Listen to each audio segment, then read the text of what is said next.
sa ating pong mga Facebook Live viewers sa New Gen FM 100.7 Facebook page at sa ating pong Facebook page ng UPC Matnog. Amen. Good morning po sa inyong lahat. Good morning, Sister Miyui Pereira. Thank you so much for watching from UPC Gifu, Japan. Salamat po sa inyong pakikinig. Salamat po sa inyong panunood.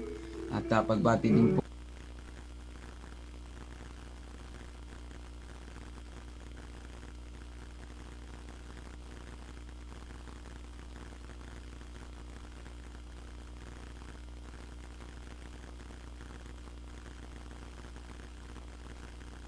sa ilang mga kapatiran po natin dyan sa Gifu, Japan, sa online Bible School, sa Apostolic and Theological Studies, mga kapatid. Amen. Maraming salamat sa inyo, sa aking mga kaklase. Good morning. Pagpalain kayo ng ating Panginoon. Nag-start na po ang aming pong klase noong nakaraang Lunes at Martes.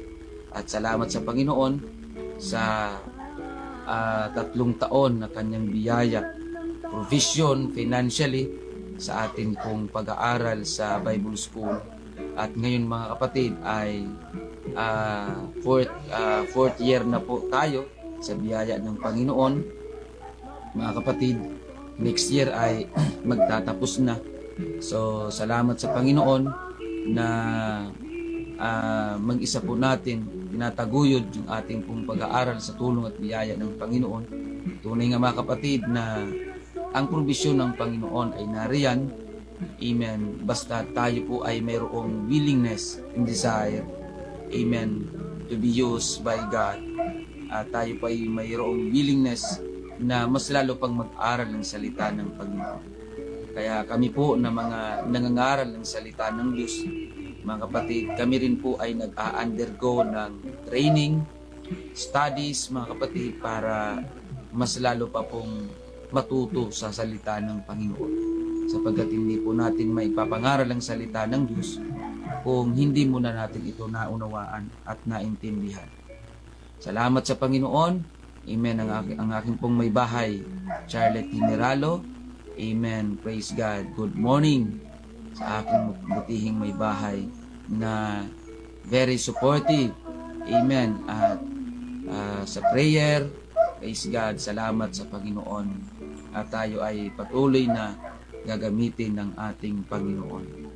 Pagbati din po sa lahat ng ating pong mga kapatiran dito po sa UPC Matnog. Amen. Pagpalain po kayong lahat ng ating Panginoon, mga kapatid. Amen. At nais ko pong samantalahin ang pagkakataon na ito upang bigyang pasasalamat din ang isang tao na kinasangkapan ng Panginoon para ako po ay makapag-aral sa loob ng 1 taon sa yung aking pong first year na sa Bible School ay may kinasangkapan ng Panginoon na isang tao from UPC Japan para tayo po ay sponsoran sa ating pong pag-aaral sa isa nung ako po ay first year. So salamat sa Panginoon. Amen. Hindi man siya nagpapamention pero kilala ka po ng Panginoon, kapatid. Pagpalain ka po ng Panginoon. Amen. At ang biyaya ng Panginoon ay sumainyo po. Praise God. Salamat po sa inyong lahat. Salamat po sa iyo sa pagpapagamit sa Panginoon.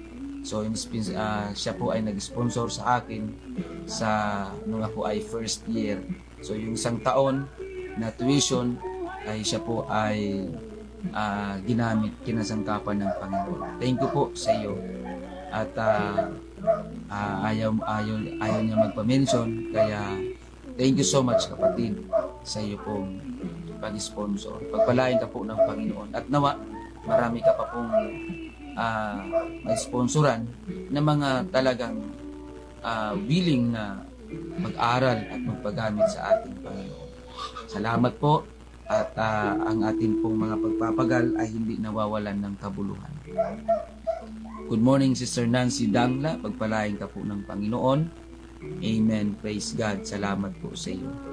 Pakikinig at ang iyong pong pamilya ay pagpalain din ng ating Panginoon.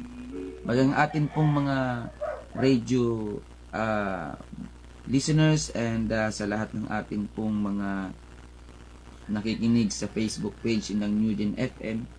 Good morning po sa inyo, Sister Divine Guyal. Good morning. Pagpalain po kayo ng Panginoon. Sister Christy Bisoyo. Amen. And also Brother Andy Orozco. Good morning po. Pagpalain po kayo ng Panginoon. Thank you so much for watching. And also Brother Bernardo Matilde Sidugen. Thank you so much for watching from Ilocos Sur. So, salamat po sir sa inyo pong panonood at ingatan po kayo ng Panginoon sapagkat dyan pong parte dyan sa inyo ay malakas ang ulan mga kapatid at dito rin po sa Matnog kagabi malakas pang ulan na mayroon pong kasabay na hangin.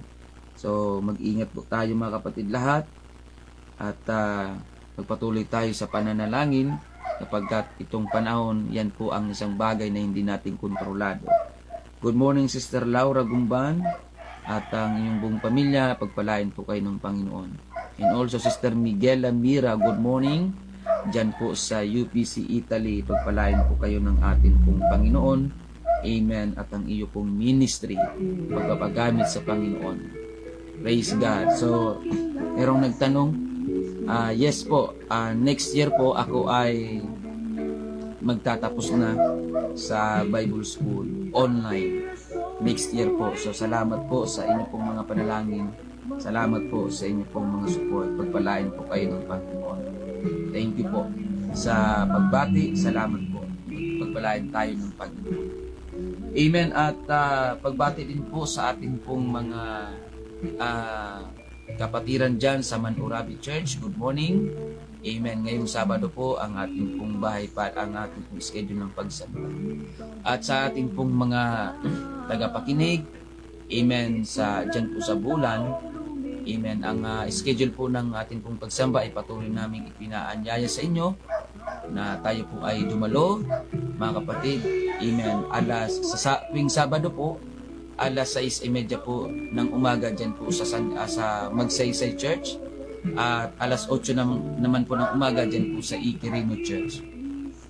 At pag-araw po ng linggo ay alas 7 ng umaga dyan po sa Santa Remedios, mga kapatid. Kung kayo naman po ay dito po sa Matnog, ang ating pong schedule ng pagsamba, alas 8 po ng umaga tuwing araw ng linggo, dito po sa Purok 7, Barangay Gadgaron, sa boundary lamang po ng Manhumlad at Gadgaron, mga kapatid. Amen. Meron po kayong makikita sa gilid ng kalsada, mga kapatid, na Manhumlad. Yung pangalan na Manhumlad, sa tapat po nun ay nandyan po yung ating church. So, boundary po yan, mga kapatid. Maraming salamat po. At kung kayo po ay interested na mag-aral ng salita ng Diyos, kung kayo po ay taga Matnog o kaya taga Santa Magdalena, tawagan nyo lamang po ako, mga kapatid. 0967-364-7164. Amen. Pagbati din po sa atin pong pastor, Pastor Andy Rosare, and Pastora Maricar, Sister Angel, and Sister Zoe.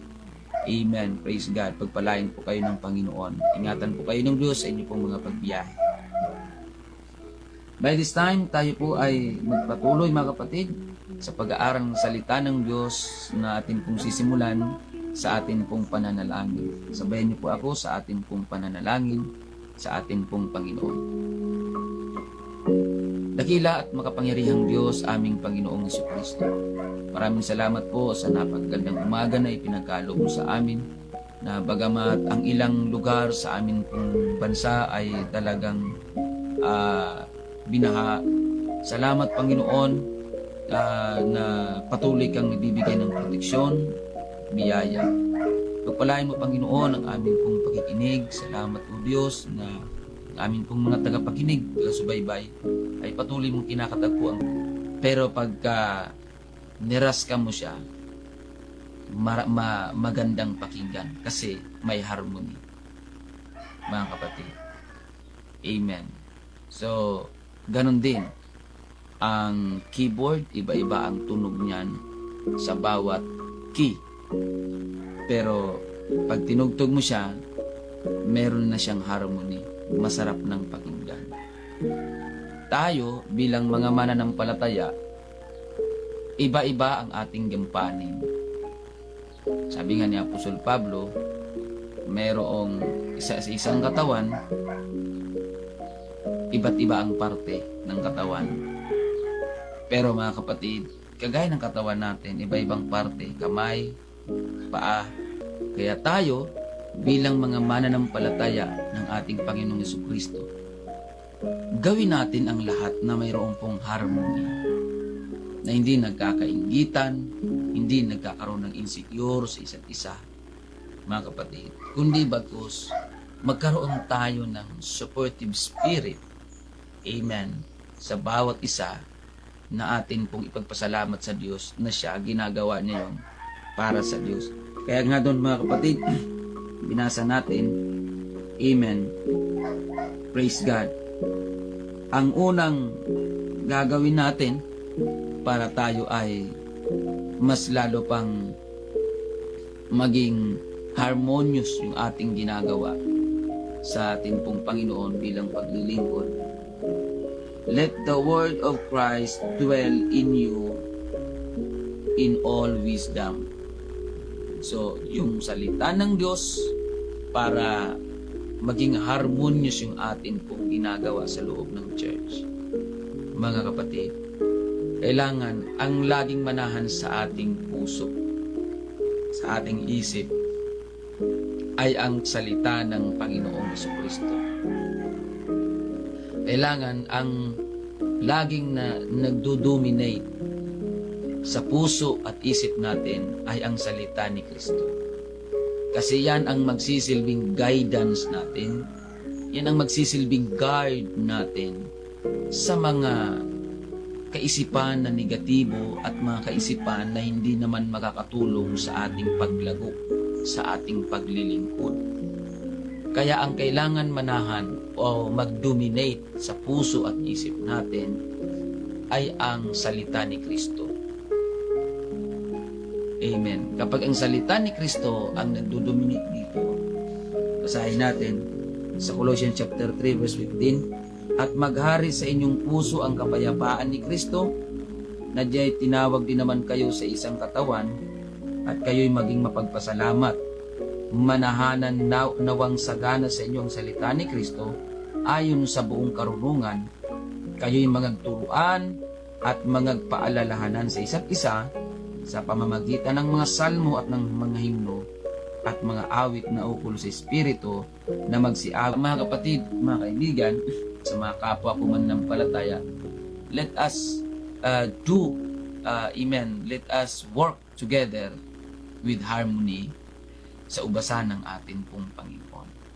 Anuman ang iyong ministry, gampanan mo yan na mayroong pag-ibig, mayroong pagmamahal sa Panginoon, mayroong gawin mo yan ng buong puso, mga kapatid. Ano man ang ministry mo, ano man ang ginagawa mo sa church, ano man ang ipinapagawa sa iyo ng Diyos, gawin mo lang yan na mayroong pagpapakumbaba, mayroong pagpapasalamat, at ng buong sikap.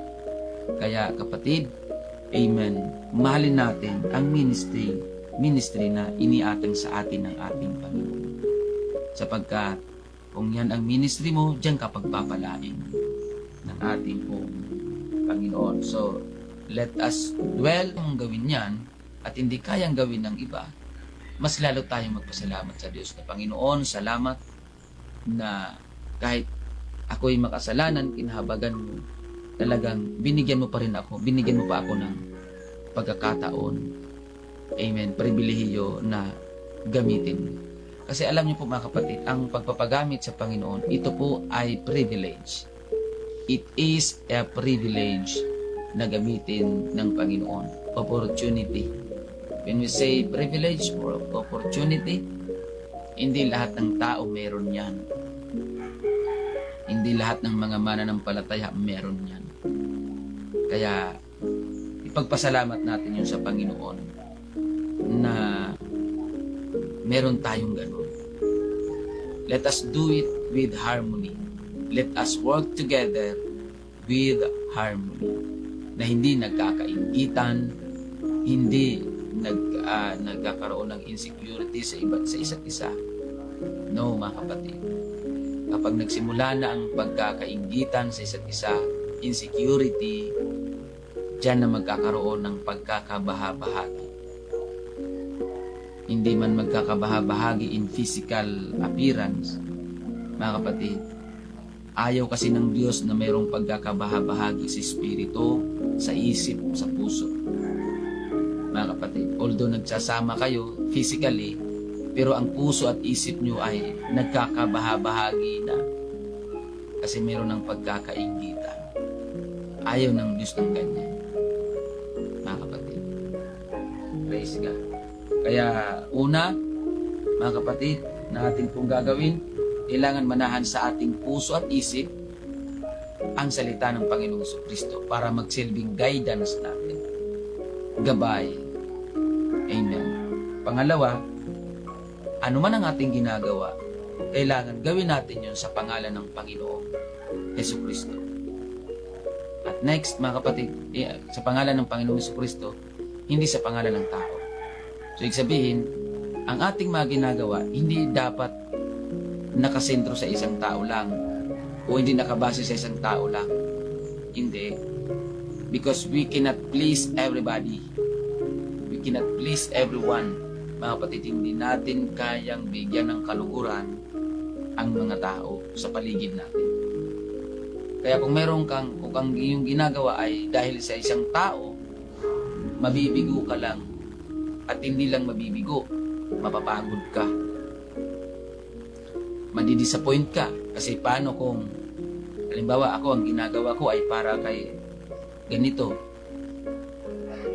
Tapos, hindi siya natuwa sa ginagawa ko. So, madidisappoint ako. Magkakaroon ng frustration, disappointment. Mga kapatid, matitisod lang. Pero kapag ang ginagawa ko ay para sa Panginoon, hindi man matuwa ang mga taong nakapaligid sa akin, ang mahalaga, ang Diyos ang natutuwa sa aking ginagawa.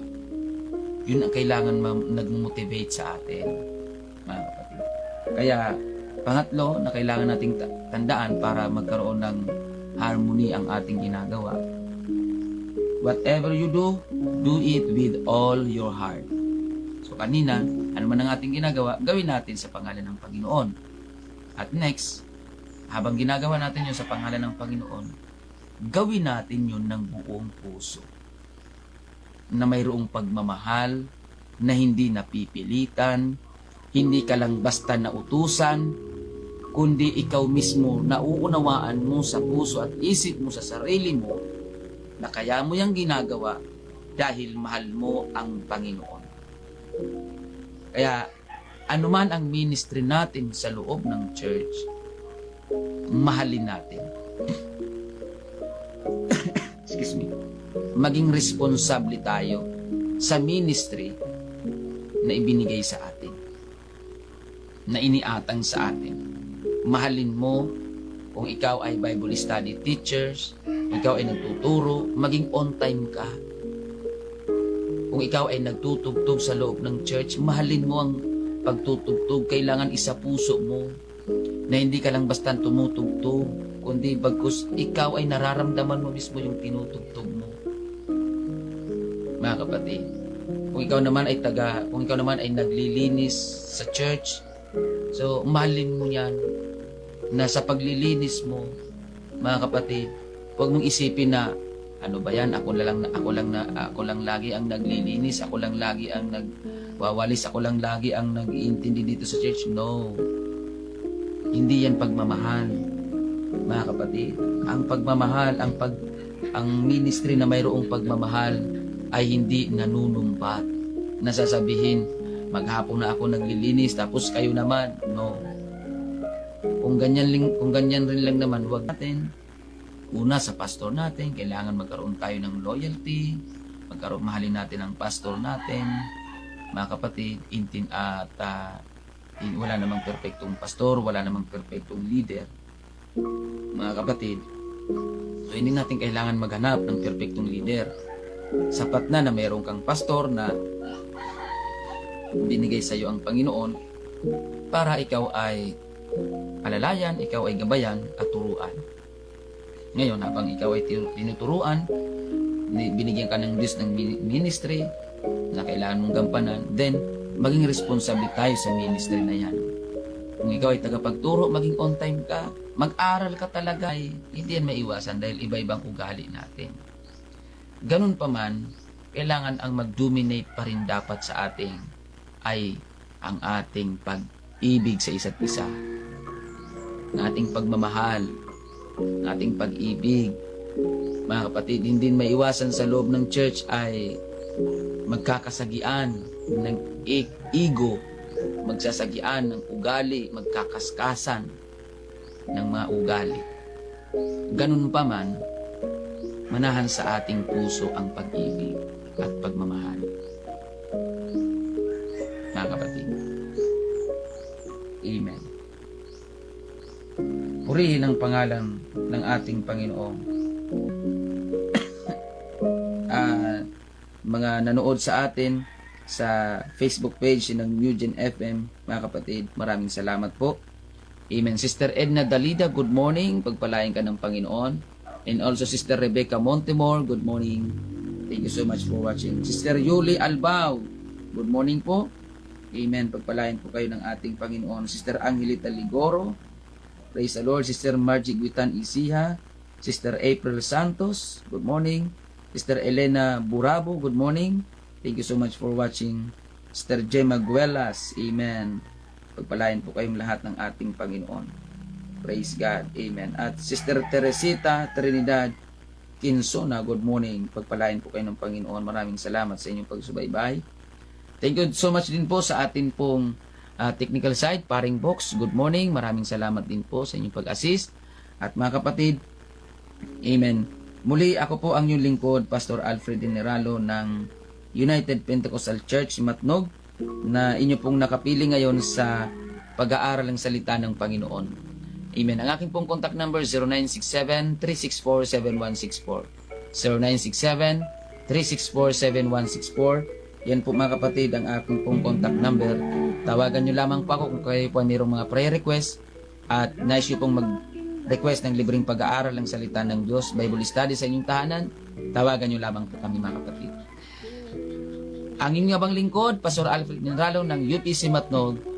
God bless everyone. Mabubuo pa ito dahil sa pag-ibig ni Kristo, buhay ko ay nagbago. Mabubuo